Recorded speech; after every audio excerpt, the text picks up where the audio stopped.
Bienvenue à tous dans ce nouveau numéro du Focus de la semaine consacré aux faits saillants de l'actualité nationale mais aussi internationale.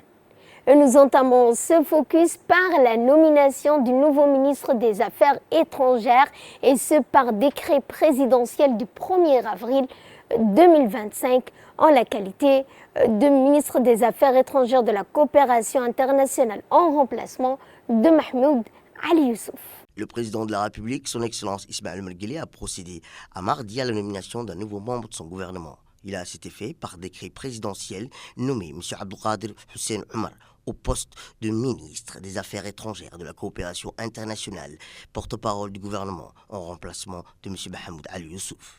Diplomate de carrière, le nouveau chef de la diplomatie djiboutienne occupait jusqu'à son entrée actuelle au gouvernement le poste d'ambassadeur de notre pays auprès de l'État du Koweït. La nomination du nouveau ministre djiboutien des Affaires étrangères de la coopération internationale est intervenue dans une déclaration officielle faite ce mardi en fin de matinée au Palais de la République par le secrétaire général du gouvernement, M. Almis Mohamed Abdullahi. En ce qui concerne l'Aïd al-Fitr, le chef de l'État Ismaël Omar Guelleh a pris part à la grande prière collective de l'Aïd al-Fitr au terrain à Ouled.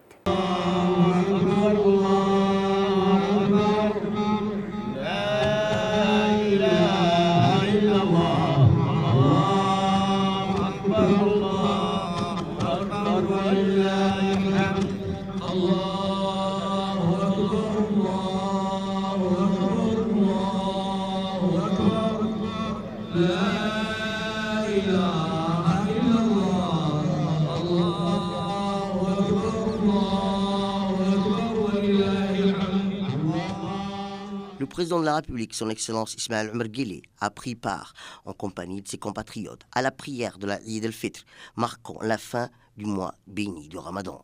C'est comme à l'accoutumée au terrain Aoulet, célébré espace situé à proximité de l'hôpital général Pelletier, que le chef de l'État s'est acquitté de la prière de l'Aïd al-Fitr, aux côtés de ses compatriotes venus nombreux sur le site aménagé à l'occasion en lieu de culte et arborant une mine radieuse, fraternelle et conviviale.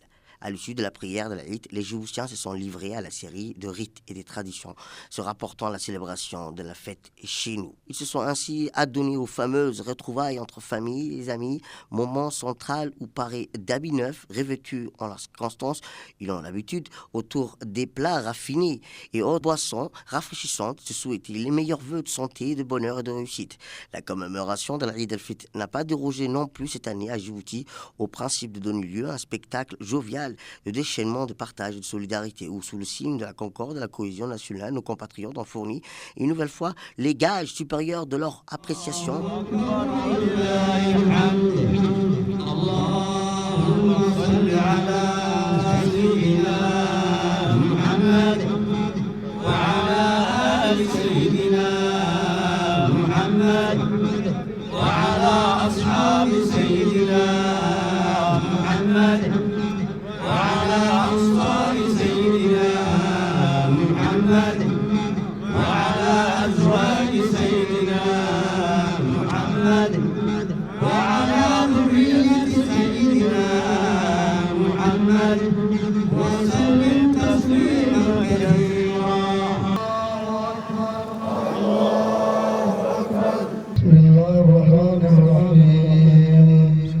الحمد لله رب العالمين الرحمن الرحيم مالك يوم الدين إياك نعبد وإياك نستعين اهدنا الصراط المستقيم صراط الذين أنعمت عليهم غير المغضوب عليهم ولا الضالين.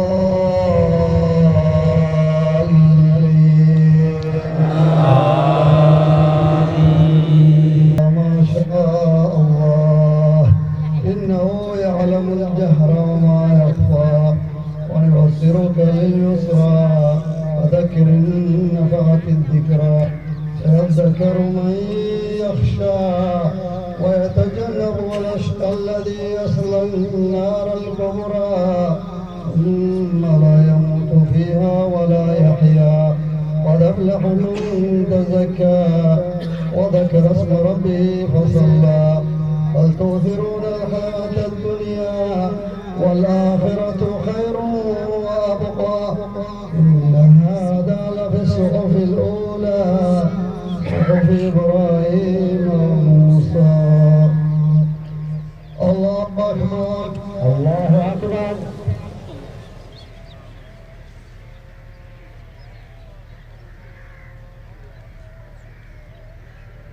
سمع الله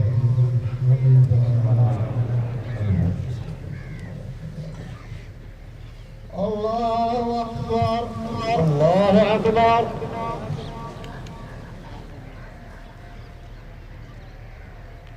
الله أكبر الله أكبر الله أكبر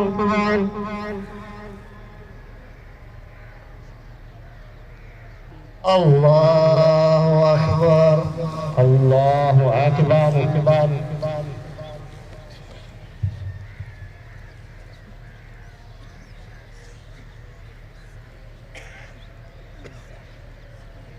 السلام عليكم ورحمة الله السلام عليكم ورحمة الله. Et ce don octroyé par la République de Djibouti aux Gazaouis, aux réfugiés plus précisément de Khan Younes, à l'occasion de l'Aïd al-Fitr. Dans un élan de solidarité et de fraternité, Djibouti a redonné le sourire à plus de 100 enfants à Khan Younes, au sud de la bande de Gaza, à travers l'initiative Vêtements de l'Aïd, mise en œuvre dans la nuit du 27 jours du Ramadan grâce à son financement du peuple djiboutien. Cette action humanitaire a permis à ces garçons et filles de célébrer l'Aïd al-Fitr avec dignité et joie. Cette initiative s'inscrit dans une série d'actions caritatives entreprises tout au long du mois béni du Ramadan avec le soutien des bienfaiteurs de Djibouti. Parmi ces actions, un iftar collectif a été organisé le 13e jour du Ramadan à Khan Younes, offrant un repas à plus de 300 personnes. Les femmes djiboutiennes jouent également un rôle central dans ces efforts de solidarité en participant activement au collectif et aux collectes des dons sous la supervision de l'Union nationale des femmes djiboutiennes, dirigée par la première dame, Mme Khadr Mohamed Haïd. Cette mobilisation illustre les valeurs profondes des générosités et de fraternité qui unissent le peuple djiboutien et palestinien. De son côté, Abdullah Al-Khoutez, directeur des projets de la fondation Al-Mouar, a salué l'engagement indéfectible des Djiboutiens en faveur de la cause palestinienne. Il a souligné que cette démarche témoigne d'une solidarité forte et durable entre les deux nations, réaffirmant que Djibouti continue de soutenir Gaza dans toutes les circonstances. Ces actions humanitaires incarnent, selon lui, l'esprit de fraternité et d'entraide entre Djibouti et la Palestine.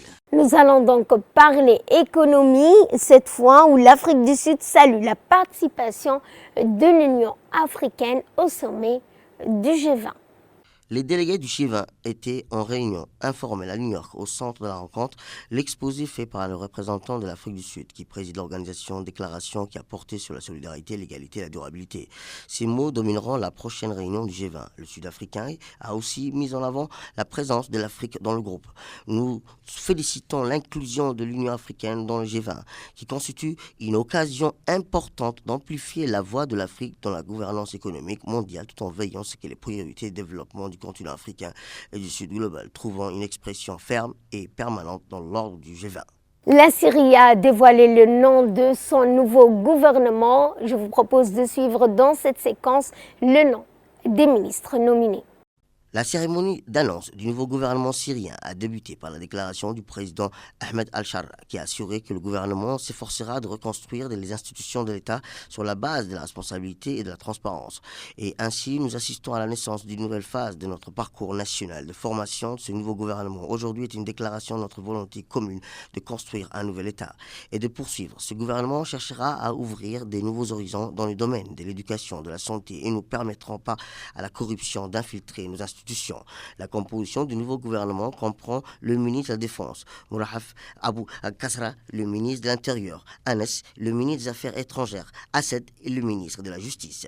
Les ministres ont prononcé des discours qui ont été suivis d'une prestation de serment devant Al-Sharra, un gouvernement intérimaire dirigé par le Premier ministre. Et pour clore ce focus, nous allons parler de ce tremblement de terre qui a secoué l'Athénante et le Myanmar. Le bilan du séisme à Myanmar, en Thaïlande, s'élève à plus de 1000 morts, avec une réponse internationale pour venir en aide. Les médias officiels du Myanmar ont annoncé que le nombre de victimes du séisme vendredi dernier, qui a frappé le pays ainsi que la Thaïlande voisine, s'élevait à 1200 morts et plus de 2376 blessés. Le gouvernement birman a confirmé avoir besoin d'équipes de recherche, de sauvetage pour l'aider à faire face aux conséquences du séisme.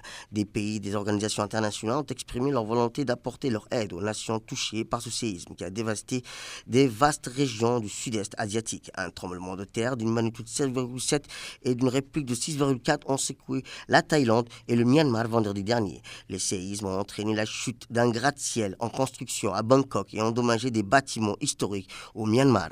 C'est tout pour ce focus. Merci de votre aimable attention. Excellente fin de semaine à toutes et à tous.